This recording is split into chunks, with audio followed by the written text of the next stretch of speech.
Buenas tardes, queridos estudiantes. Vamos a empezar el curso de vocabulario filosófico greco-latino.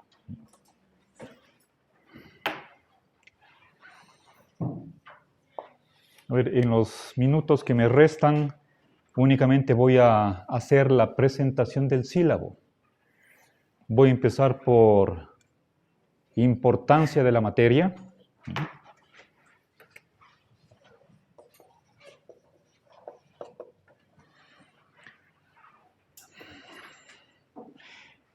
Al aclarar este primer punto, ya estoy entrando en objetivos.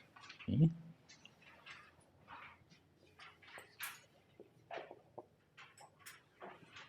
Veremos luego contenido y finalmente terminaré con el sistema de evaluación. ¿Sí? Este último punto es el que utilizo en otras asignaturas. ¿Sí? De modo que ahí no hay ninguna novedad. A ver, preguntémonos, ¿por qué en una licenciatura como es la de ustedes, cuyo núcleo es la filosofía, desde un punto de vista de la enseñanza docente, ¿por qué debería estar incluida en la malla curricular una materia como vocabulario filosófico greco-latino?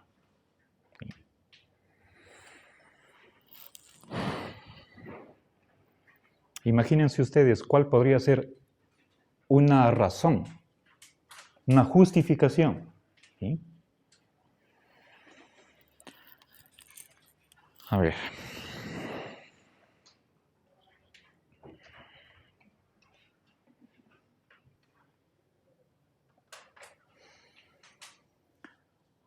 La filosofía se practicó en griego desde el siglo V a.C. hasta, bueno,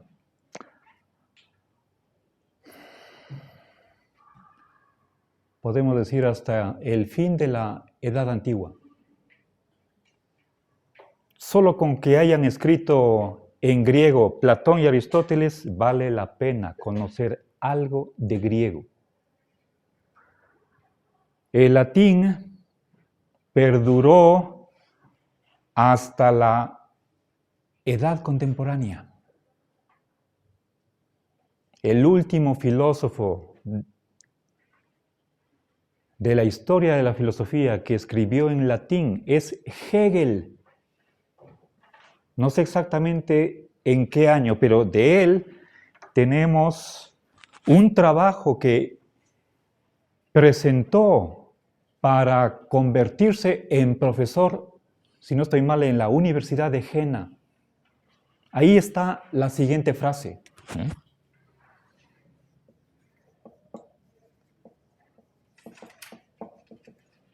Contradictio est regula veri. Non contradictio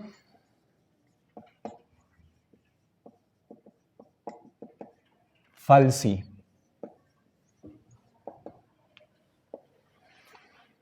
Bien, parece que podríamos nosotros más o menos intuir de qué está hablando Hegel aquí. Pero para poder traducir exactamente esta frase, debemos conocer un poco de gramática y vocabulario. Y la frase dice lo siguiente: la contradicción es la regla o el indicio, el criterio de lo verdadero. La no contradicción de lo falso. Obviamente esto sintetiza un punto central, nuclear en su teoría de la dialéctica. ¿Sí? Ahora, por no abultar el peso en mi maleta, no traje un par de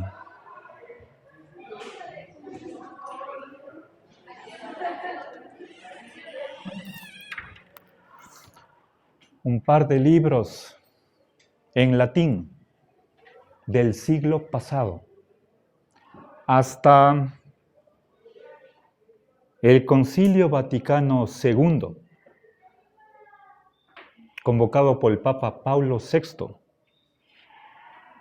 En los seminarios, donde estudian aquellos que se van a convertir en sacerdotes, se estudiaba filosofía en latín.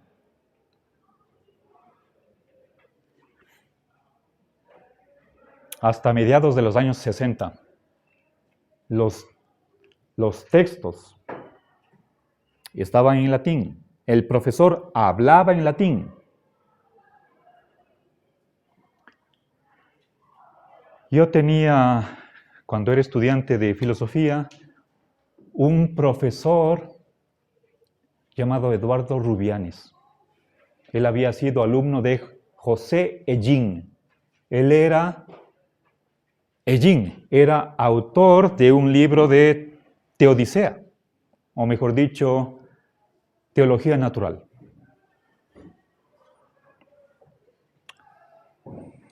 Las clases de Rubianes seguían las enseñanzas de su maestro Hellín. Y yo, de estudiante, tenía la oportunidad de revisar el libro de Hellín. Tengo el ejemplar en la casa. Les quiero mostrar.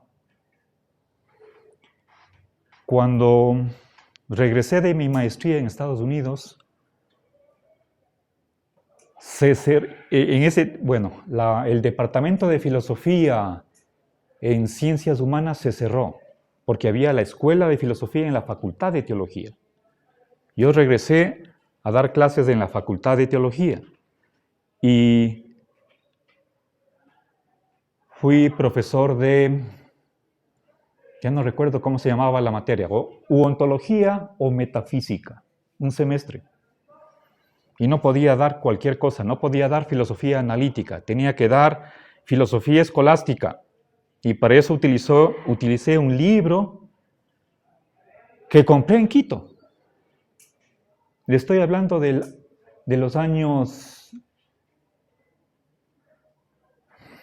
89, 90. En la librería católica, en la Plaza de San Francisco. Ahí estaban a la venta libros en latín.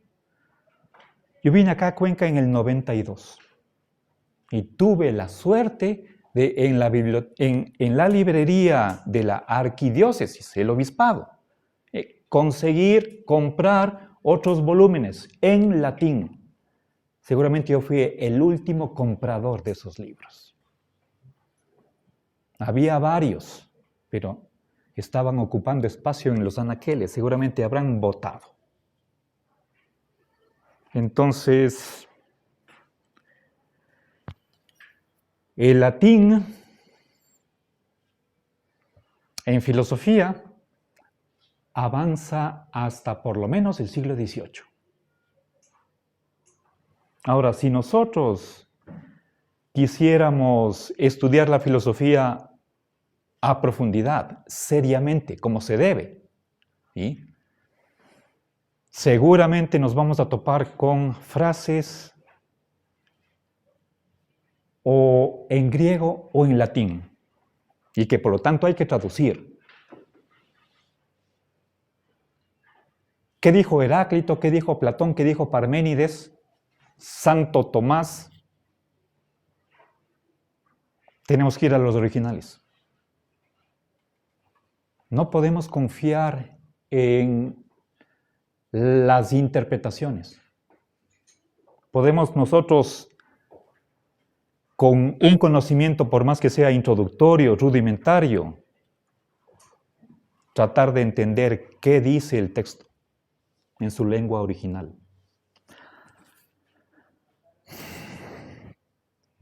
Habrá textos que no se traducirán.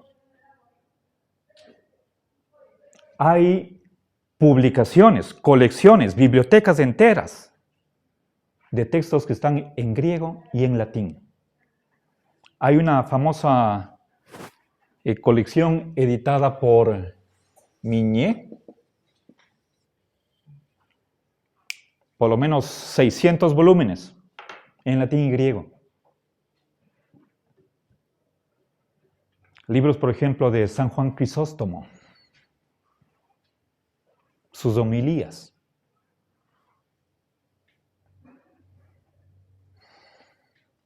Si queremos estudiar un autor como él, entonces no hay traducciones. No nos queda más que acudir, bueno, por supuesto, traducciones al español. Traducciones al francés, al inglés, al alemán, las habrá. Por otra parte, no toda traducción es confiable. Piensen ustedes en los diálogos de Platón. La República es un libro importantísimo. Ese texto lo podemos conseguir hasta en la botica o en un supermercado, en la vereda, en el puesto de periódicos. Si ustedes cogen y abren, buscan el traductor, no hay nombre de traductor.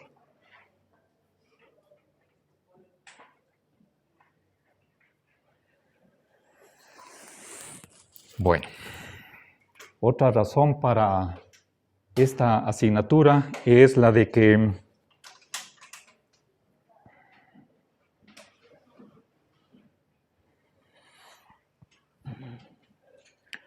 tenemos que cultivar nuestro espíritu. Así como una persona que no sabe leer o escribir es analfabeta. Quien no conoce mínimo un idioma extranjero, también le está faltando cultura. Un idioma es una puerta hacia un mundo. Los autores griegos y latinos son como una mina de oro que hay que explotar.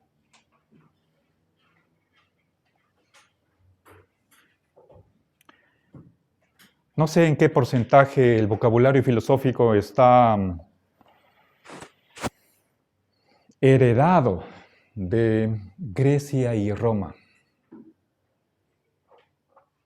pero es altísimo el porcentaje, ¿sí? Los propios romanos tenían que traducir a su propia lengua, el griego.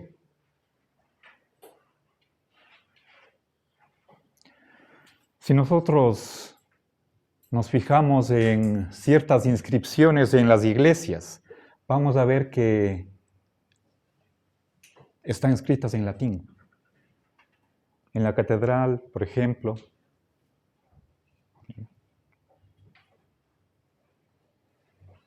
Bueno.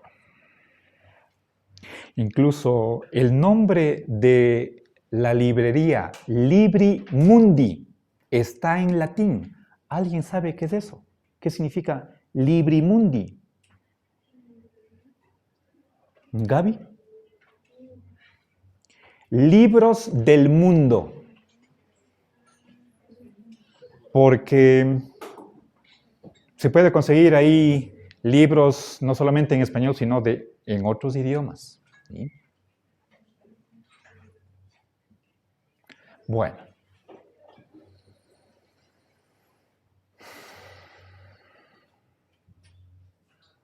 Ayuda mucho conocer la etimología de las palabras. Por ejemplo, ¿de dónde viene la palabra justicia?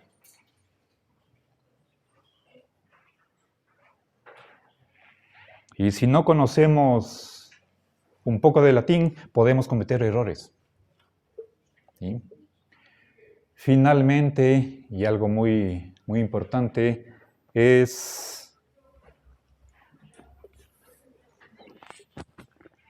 la cuestión de las definiciones.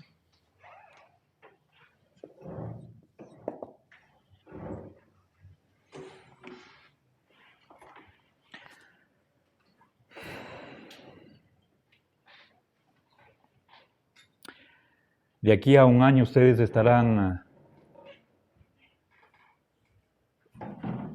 elaborando su diseño de trabajo de graduación. En sexto ciclo tienen una asignatura que les prepara para hacer el diseño de ese trabajo. Ahí hay un una sección que se llama Aproximación Teórica, que es algo así como un marco teórico en el que se espera que ustedes presenten los conceptos que les van a servir para solucionar el problema de investigación. Y esos conceptos deben tener un significado claro, preciso, exacto. El problema es que no hay una sola definición de los conceptos.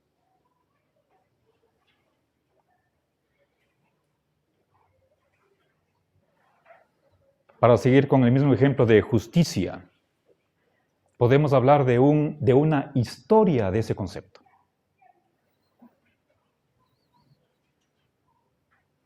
¿Hay algo en común entre esas varias propuestas de qué es la justicia?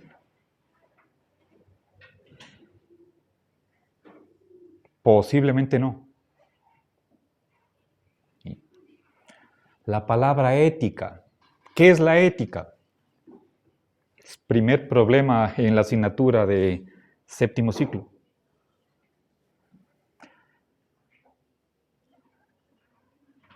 No es lo mismo la ética de Epicuro que la de los estoicos, la de Platón que la de Aristóteles, la de Santo Tomás que la de Marx, si es que la tuvo.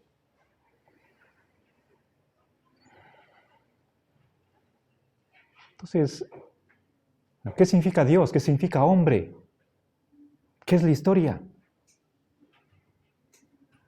No vamos a tener una sola respuesta.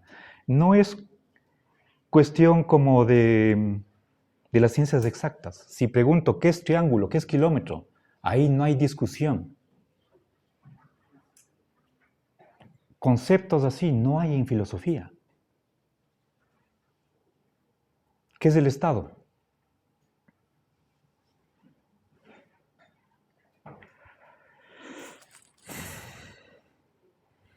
Ahora, nosotros vamos a utilizar el texto de Diccionario de Filosofía de Ferrater Mora. Si no estoy mal, es la 6ª edición, que es de los años 90. Ustedes tienen en este anillado un resumen hecho por mi persona de los conceptos que vamos a ver y otros más. En cualquier concepto va a haber variedad, diferencia. No piensen que hay